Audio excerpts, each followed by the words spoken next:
Welcome to the Black Father's Pulse, the podcast where fatherhood meets purpose.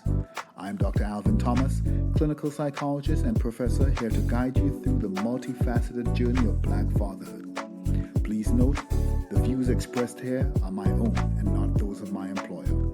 But get ready to dive into the dynamic world of Black fatherhood, where we celebrate the highs, tackle the lows, and share plenty of laughs along the way. Let's keep the pulse of fatherhood beating strong and vibrant.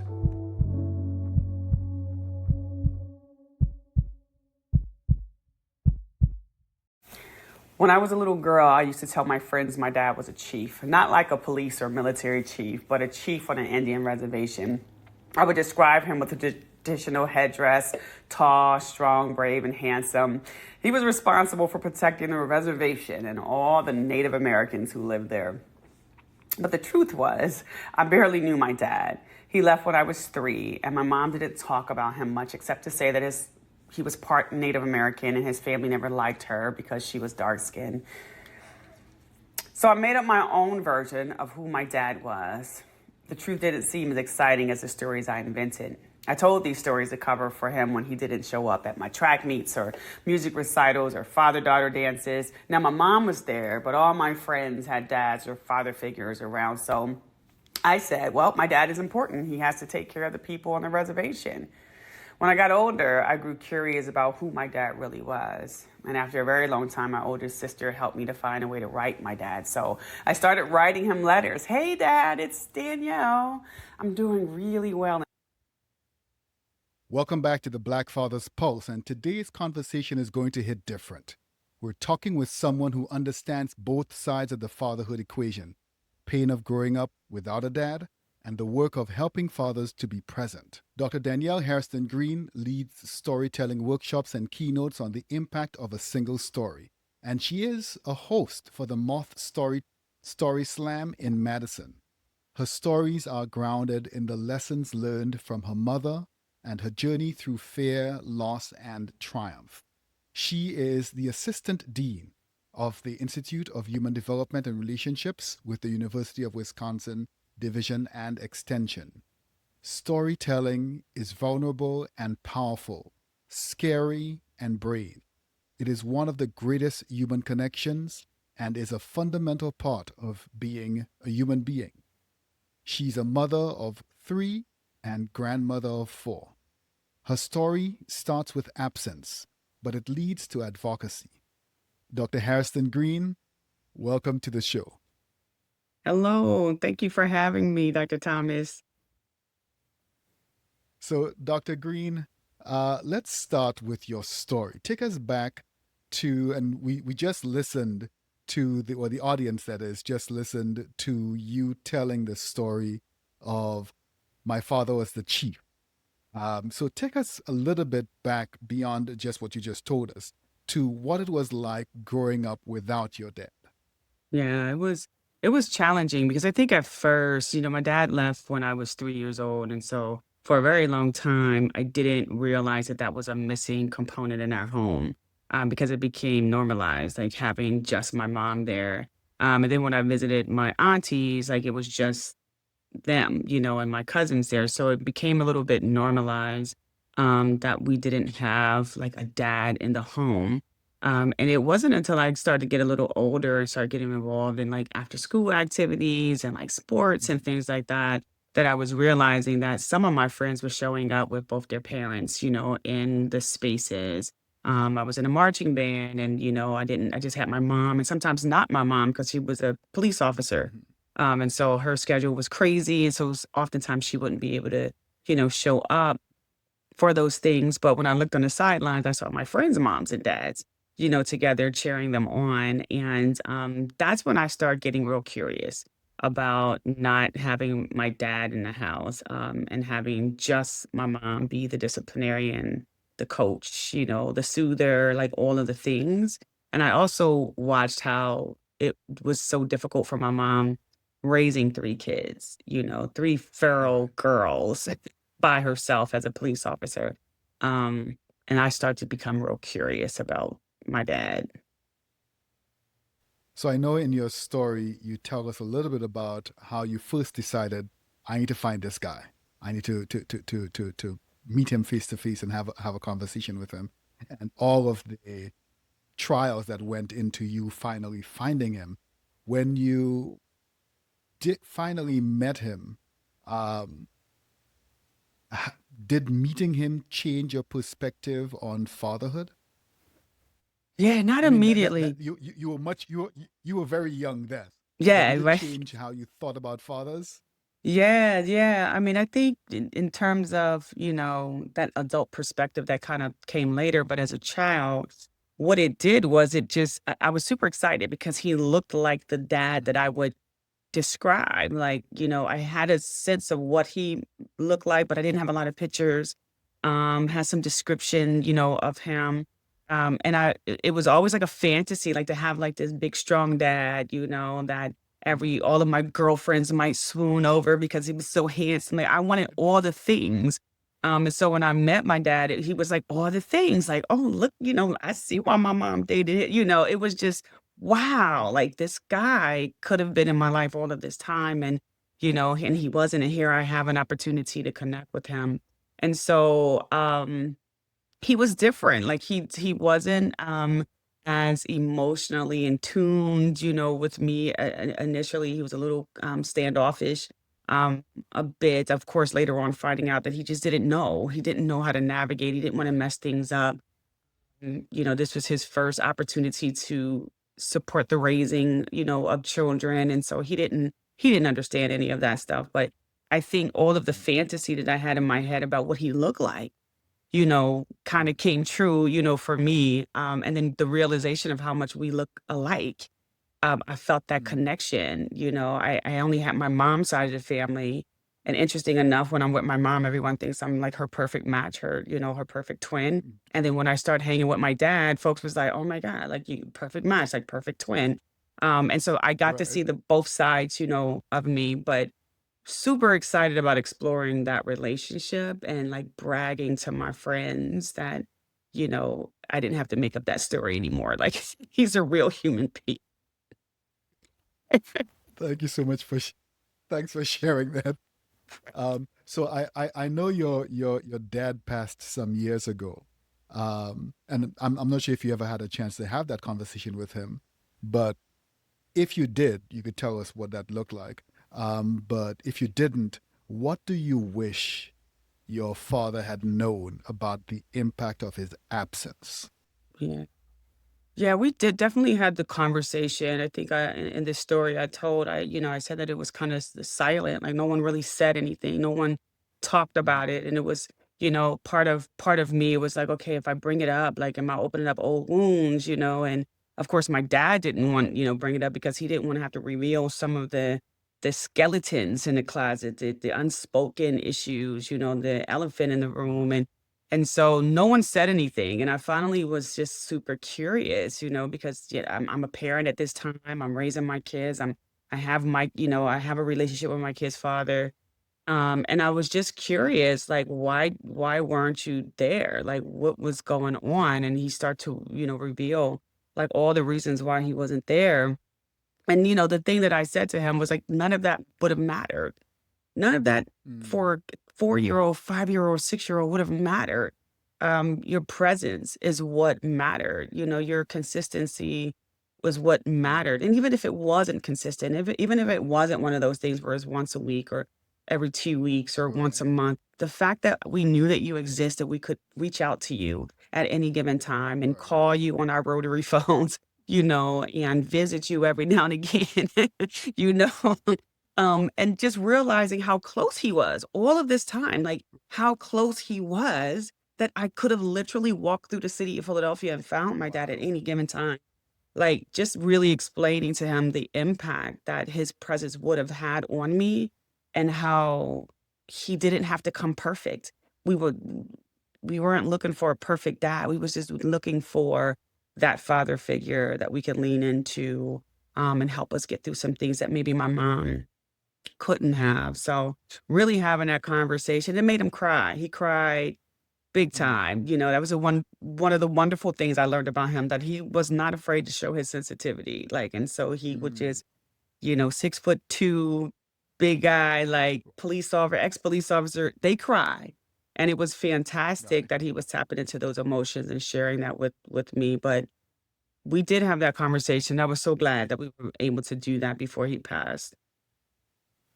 Thank you so much for that. You're welcome. So I know in your story at the beginning that we shared, you talk about what researchers call gatekeeping, maternal gatekeeping, Mhm. where your mom was putting in some deliberate barriers and letting you know that she was not very supportive of your attempts to or your even interest in in your father. Of course, there are a number of other things that would have been going on there historically for them, not for you. Right. Um, as you were as you were there came a time where without your mother's knowledge you were writing your dad and sending him stationery, like as you point out in your story, and you eventually kind of found him on your own with your with help of another relative. How did your mom handle questions from you about your father while you were growing up? Yeah, yeah. My mom was old school. So she's like, "Stay out of grown folks' business," type thing, "Stay out of grown folks' business," and I'm like, like, I need you to talk to me, about this thing." And she would just kinda give me all the parts that was just ugly and rough, she would tell me all Mm, of the things that made my dad bad, all the things that, made her not want to have this connection with him. And really put the responsibility, of course, back on him that if he really wanted to see you, if he really wanted to be in your life, he would. Then she kind of leaned into the family, like the family, his side of the family didn't really like her. And so I don't want anything to do with it. So it was a lot of self kind of, you know, issues that she was dealing with within herself, mhm, that was unresolved, that was causing her to have all of this anger towards him and his entire family. Um, and so she didn't give us easy access. I talked to my older sister at the time who was equally angry because she was older. When my dad left, she was mm, about 6 maybe. So she remembered things way more than I did. right. But despite that, she helped me, try to figure out how to get in contact, with them. And my auntie, she finally was the one who was like, "I know how to," I know his address, and at the Right. time, he was in jail. And I as a little kid, I didn't know that I was writing to a jail, Mm, it was an address, and I would steal right. stamps out of my mom's purse if I could find stamps. I would steal coins out of her purse to go buy some stamps anytime I got money for school or, or for, even if I got lunch money from my mom, I would use that lunch money to buy Mm, stationery, to send letters to my dad. And so she was, when she found out that I was doing that, she was really upset, about mm, me kind of going around her to bridge this relationship, and even more upset when I invited him to live with me. Oh, Chad, mm, that was like, what? That was not a good thing, and I kept telling my mom, it's like, you cannot continue to make me be a victim of a war that I had nothing to do with. Allow mm, me to build a healthy relationship with him now as an older man, as a person who's now becoming a grandfather. Allow me to build that relationship and let me make a decision around what that looks like for me. You've had your opportunity to heal or not heal from this relationship, regardless of what happened. But it's my turn to make a decision as an adult how I wanna mm. navigate that relationship, and, ooh, she was not happy about that at all, so, yeah.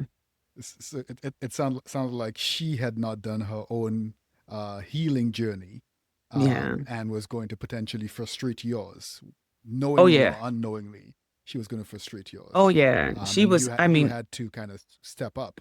I had to step up and said, "You gotta get over it," my I was pregnant with my first Right. child, I was 17, I was graduating from high school, my dad was, like, trying to be involved. When he showed up for my graduation, she was like, "What you doing here?" You know what I mean? "You don't get to celebrate. Mm, You ain't been," all the things, and right. I was, like, forcing him to take selfies with us, you know what I mean? Like, "Get in the Right. picture, daddy," and she didn't wanna stand on the other side of me, and so I still have that photo, she smiled, but behind that smile, she was like, "Get away."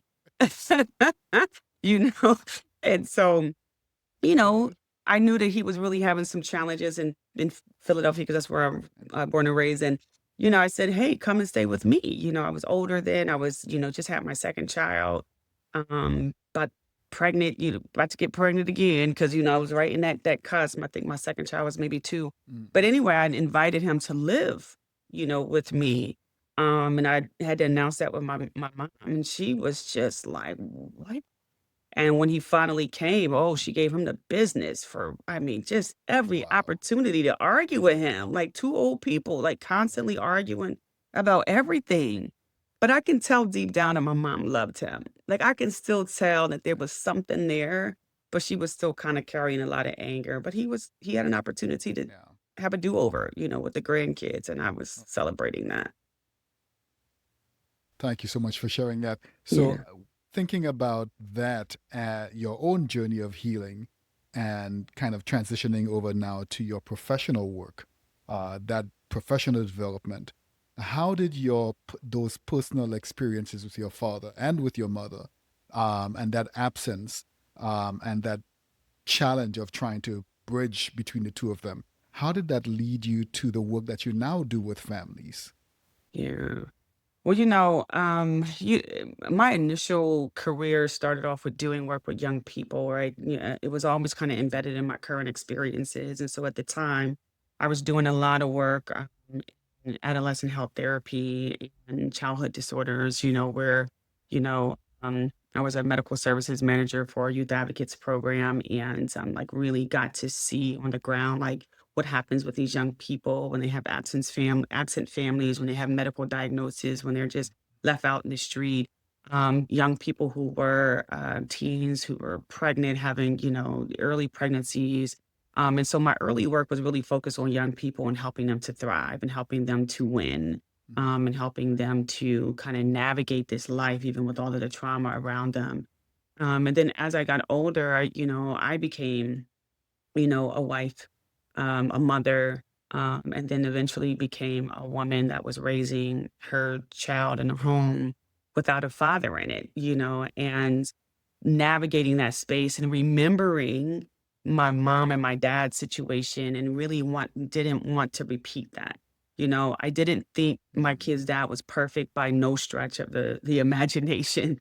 And there was a lot of things that I had to constantly coach him into doing. There was a lot of anger, of course, at first, and there was a lot Mhm. of me trying to tell him how to be a man, me trying to tell him Yeah. how to show up as a father, me trying to, teach him or how to show up as a man. And I realized that was hurting our relationship. That was hurting any mending that we could possibly be having because I was just so angry and I was putting all this anger on him and it was impacting the way he was connecting with the children. And so I had to learn that, I'm dealing with a man who didn't have his own father.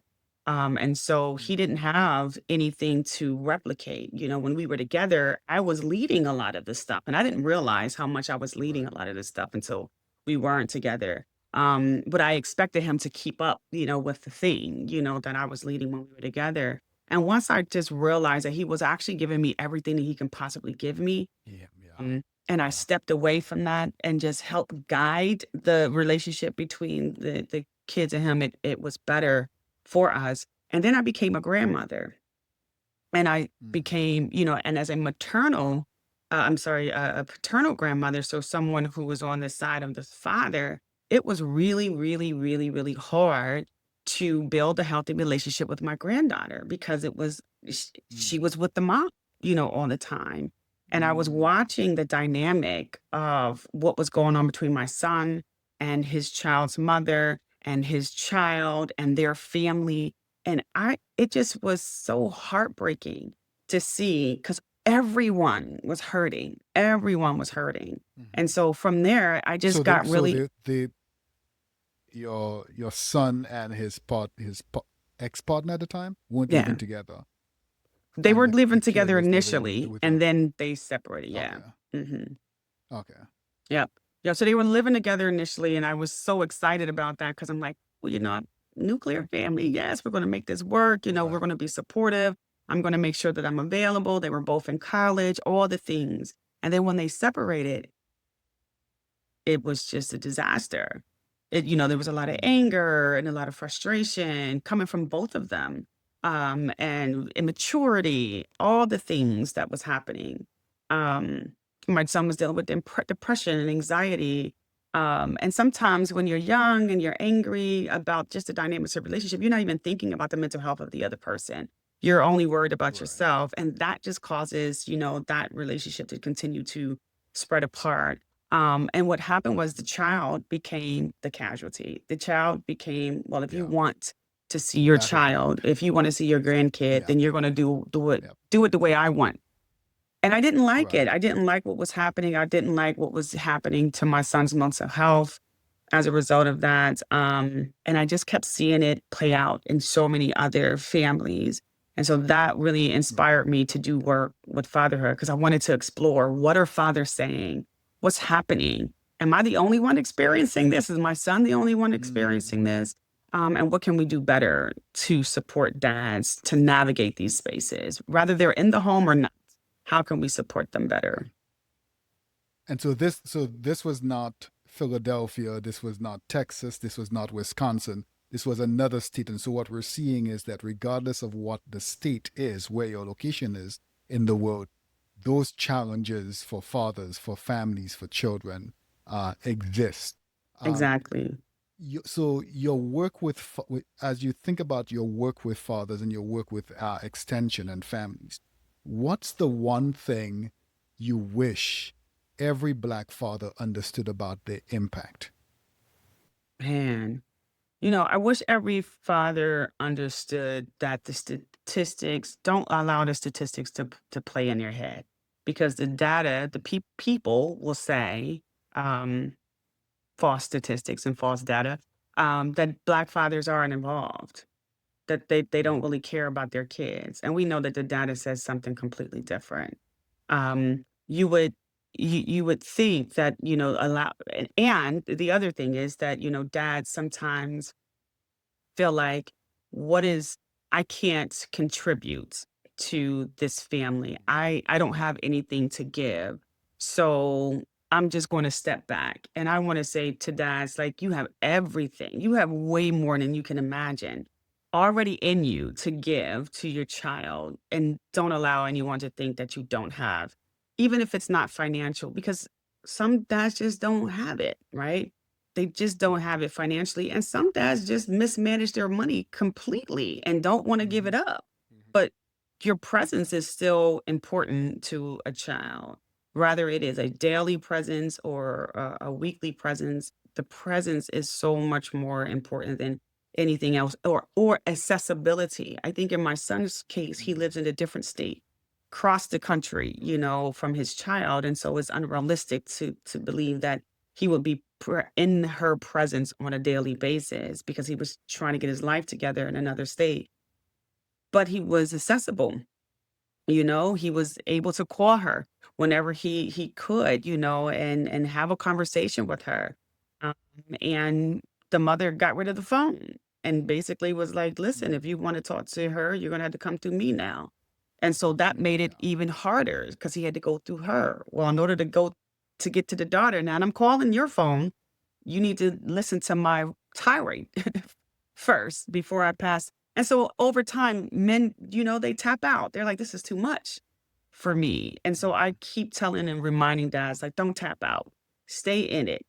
Stay in it. Remind your daughter, your son, your children that you're thinking about them. You need them just as much as they need you. You're available and accessible, and that you're fighting for them. Just don't tap out. So thank you so much for pointing that out. One, for pointing out the pernicious narrative that Black fathers are uninvolved or not present. Um, are there Black fathers who are not present and uninvolved? Yes. Are there white fathers who are non-involved and not present? Yes. There are Hmm. fathers of every color and stripe who are Yeah. uninvolved and not present. And the focus seems to be for Black fathers only on that group. How do we start to recognize the fathers who are actually present and involved And what does effective father support look like in practice to try to pull those other fathers who are having challenges? So, like your father, you were Mhm, saying, I had my own things that I was fighting, mm, and I just didn't want to bring that to you guys. So I kept it to myself and just kept it away. mhm. In a way, that's almost his attempt, not the best attempt, but it's Right, his attempt to protect, right, right? And so, right. what does that practice look like for supporting fathers who are doing the good work and are afraid to do the good work? Mhm. I think, and I hope that there are fathers out there that are doing the good work that is watching, that, very watchful of other fathers who might be challenged and actually put their arms around those dads. Mm-hmm.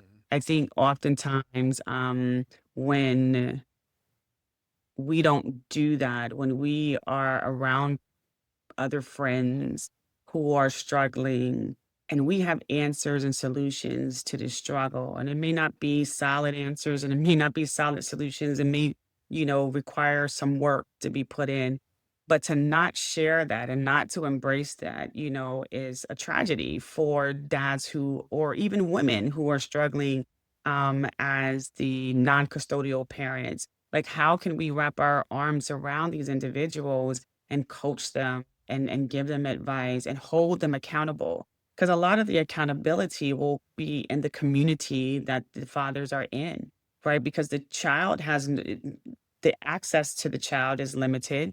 The access to the mother might be limited. So the ability to hold them accountable is limited. They just don't show up, right? If they don't want to be dealing with the mess, they Mm-hmm. just don't show up. They don't want to be dealing with being held accountable. They just won't pick up the phone. But imagine Right. being in your community surrounded by people who's going to consistently, constantly hold you accountable for showing up, Yeah. and inviting you to birthday parties and telling you, hey, bring your daughter, bring your Exactly. son. I think that is what it starts to look. It begins there, like having that community around you, having that peer group around you to help uplift you. Um, and then having service providers think differently about the way that they're developing programs to support dads in the same way that they develop programs to support moms, which was the other catalyst for me because a lot of what we were doing was supporting families and helping families be stronger parents and helping them to navigate systems and all of the things. But whenever I would see marketing material, it was a lot of moms holding their Moms. babies. Moms playing in the Yeah. park, and I'm like, "Where's the dads and the grandpas, and the uncles? Like, where are those?" And so therefore, most men or fathers wouldn't even sign up for the program because it didn't look like it was Yeah. for them. So how do we also, as providers, kinda step in there and provide the programming that they need so that they can thrive? So I am going to pivot us to something that we share in common. And Dr. Harrison Green and myself host the Fathers in Focus conference. We had one last year. We had about 250 fathers and providers pop up, and it was just excellent. And the second one is coming up this year. That's October 18th, 2025, at Madison Technical College.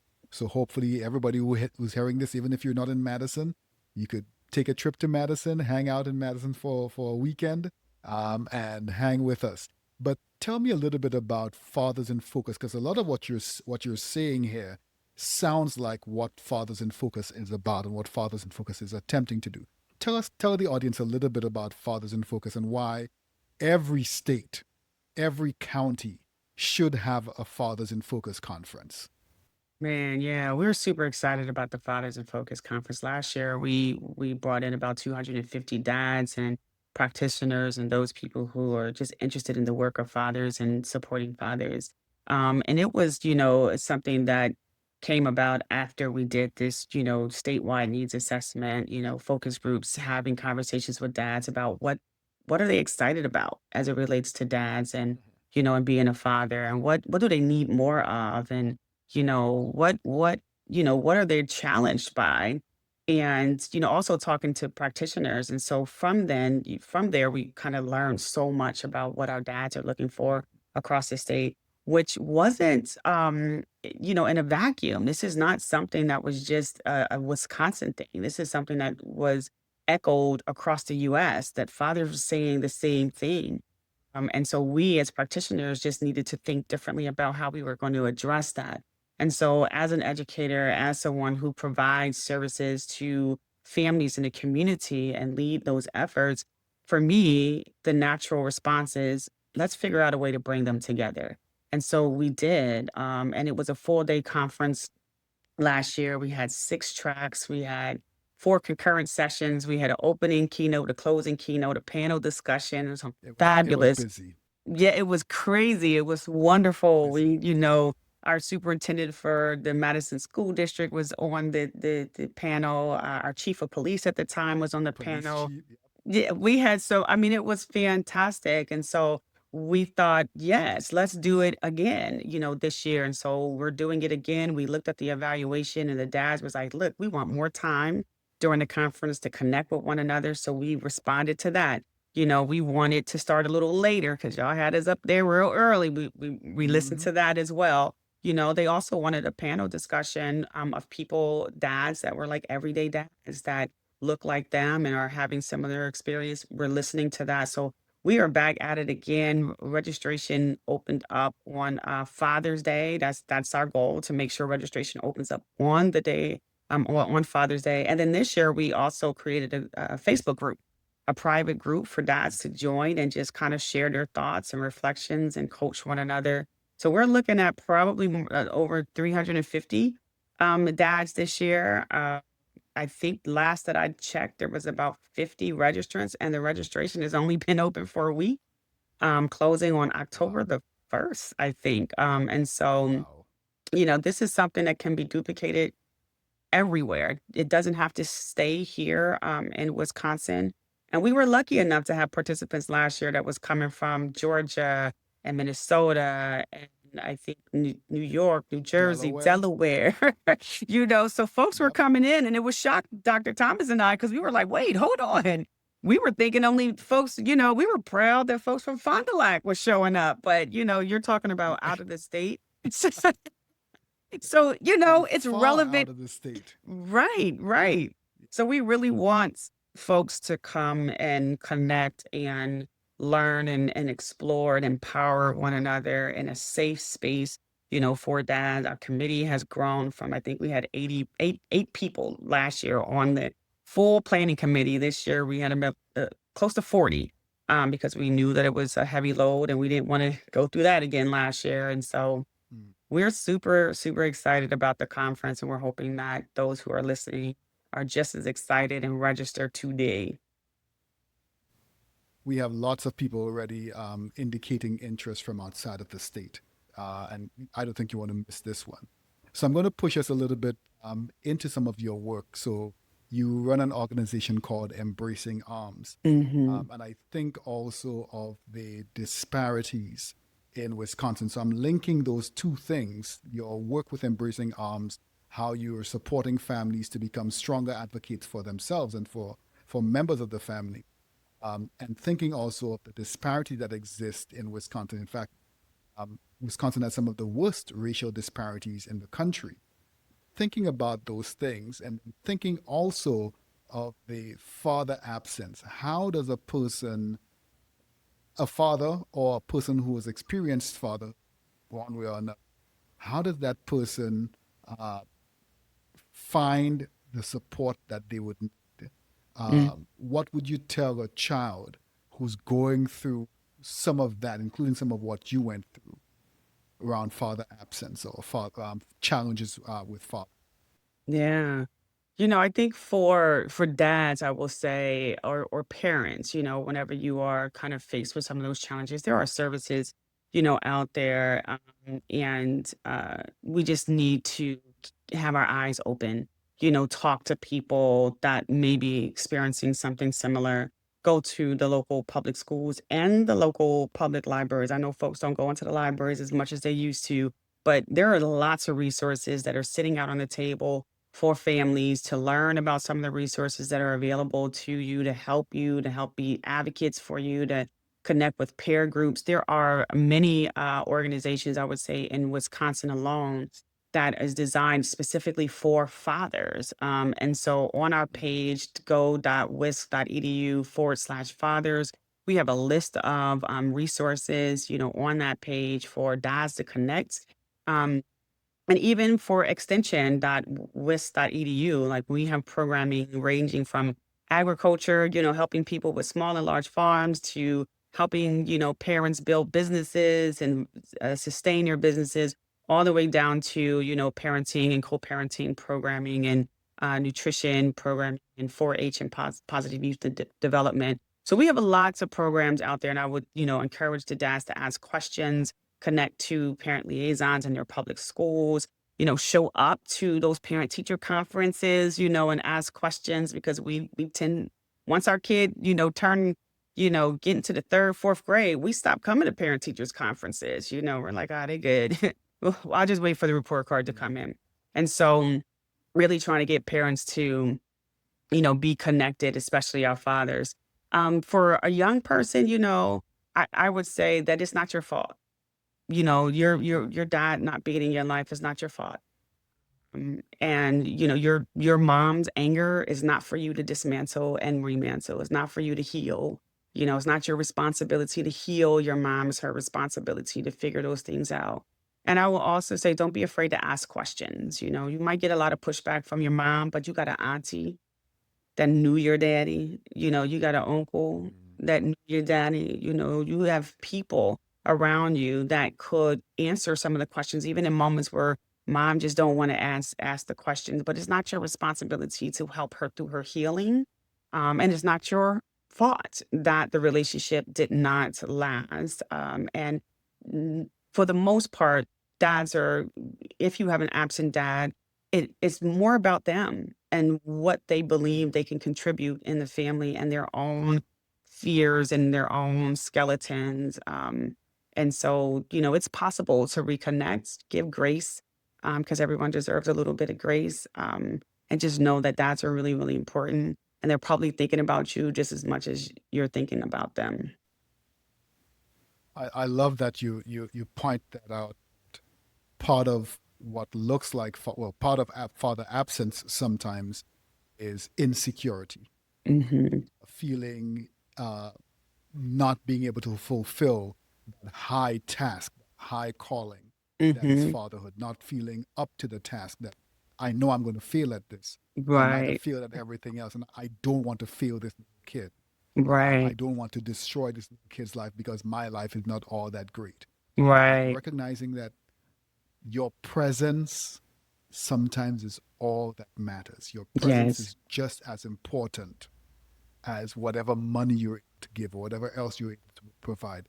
That Yes. presence, that first presence, you look at a kid graduation or at a show, talent show, and you see them scanning the crowd Cannon. for a familiar face, and they don't care if all they're playing is the tree or the third camel in the Christmas story. They don't care. Right. They're scanning and they're just looking to see where's dad, where's Where is he? mom, where's grandma.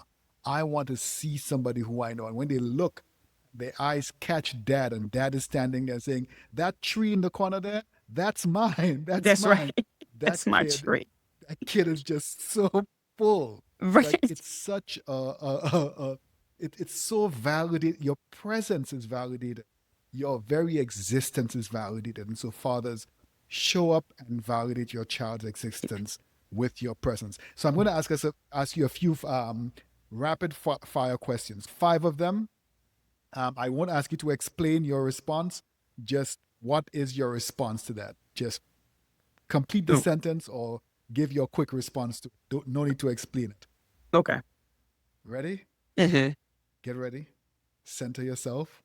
Okay. You good? Yes. All right, let's go. First one. What is the biggest misconception about Black fathers?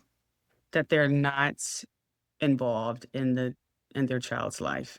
Biggest misperception. And what is the most important quality in a father? whether it's a biological father, grandfather, stepfather, social father, the most important quality in a father? Man, I think, the most important quality is communication. Like if we can help dads Mm, communicate better with themselves and with, their family members, I think mm, that would be one of the most important qualities. I mean, aside from what everyone else think, got to have money, you got to have, a home, you got to have all of the things. I think communication and good intention, like good intention for being the best father that you can be, to me, is the most important qualities. money is not a quality. Money is not a quality. It's not a qualifier for being a No, good dad. money is not Trust me. exactly. Trust Trust her. me. Money is not a quality or qualification for At being a good all. father. It might be a cherry on top, It's the but you cherry can on have a ton top. of money. We're looking for what's below that cherry. What should Absolutely. fathers prioritize first? Being present or being perfect? Being present. No one's perfect. No one's perfect. Mm, It's not about perfection. It's being present and let's talk about and have a conversation with the custodial parent around what does presence look like so that you guys can agree with what presence look like because everyone thinks differently about what presence look like. You may have one mm, parent who thinks presence is being in the home every day, taking the kid to school, and someone else may think, once a week, if I pick them up every Friday, I'm present, or maybe another dad think that if I can call them whenever I want to throughout the day, that that's presence. And so really having that conversation about what does presence look like, that's healthy and not harmful. But perfection, that thing is fleeting. you could tell that Dr. Hairston Green is a community worker. She's Yeah, going to try to explain everything for you. every day. You're feeling the quick fire I'm round, sorry. the quick I'm fire sorry. I was round. riding on that one. I'm so sorry. You went off on that one. You got excited by that one. I try to be compliant. So I'm so next one sorry. is one thing that fathers can do today to strengthen their relationship with their children. So one thing that fathers can do today to strengthen their relationship with their children. Man, pick up the phone. Pick up the Ooh, phone. that's a good one. That's a good one. That's the one thing that I can say. Yeah. No explanation. No explanation. Pick up that phone. Your message to fathers who feel overwhelmed. Man, parenting is not easy, and being a father is not easy, especially in this world, today with everything that's going on. James Baldwin said once, children have never been very good at listening to their elders, but they have never failed to imitate them. And so just know that your children are Mm, watching you. They are watching you. They are watching you. They may not be listening to everything that you tell them to do, but they're watching, how you navigate this world. So we know it's overwhelming. Connect, create a community, connect to that community to help ground you and just be consistent, whatever that consistency looks like for you. And just know that it's not an easy task. No one gets a guidebook, when a child is born. You're going to mess some things up and you're going to do some things fantastic. And so, my final question for you, Dr. Danielle Harrison Green, what gives you hope about the future of Black fatherhood? Man, what gives me hope is that there's so many organizations across the US that are really starting to ground their work around how can we support dads. Really some real intentional work around how to support dads and men in general across the country and more specifically black men.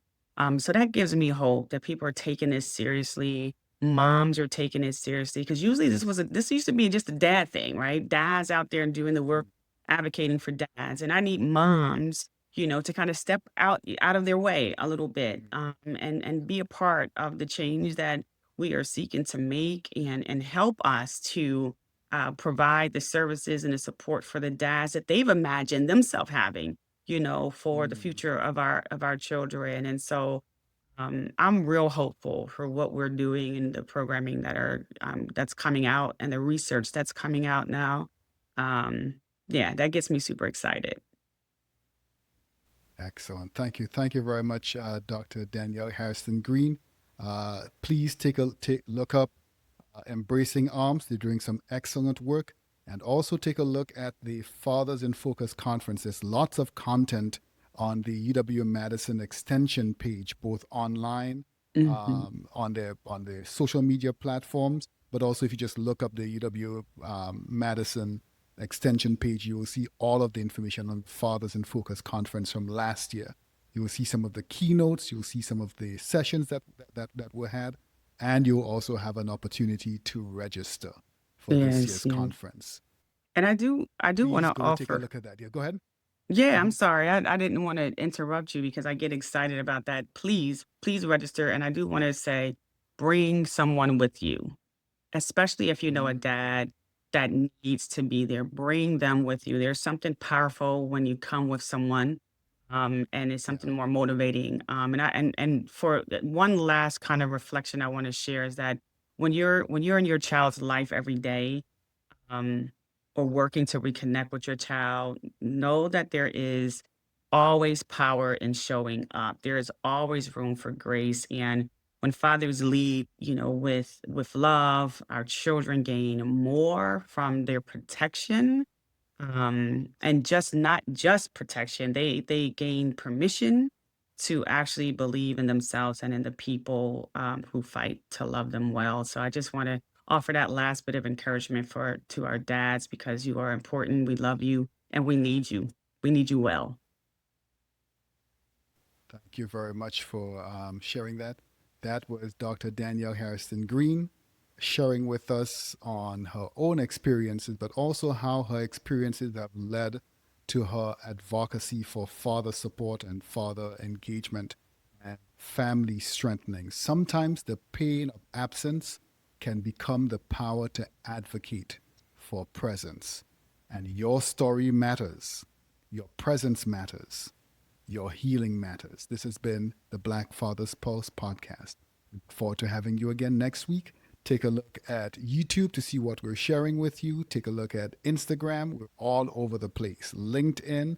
You can find us. You can find our content, whether it's clips or the full conversations, both the YouTube version and the audio version, or wherever you happen to find your podcast. Enjoy.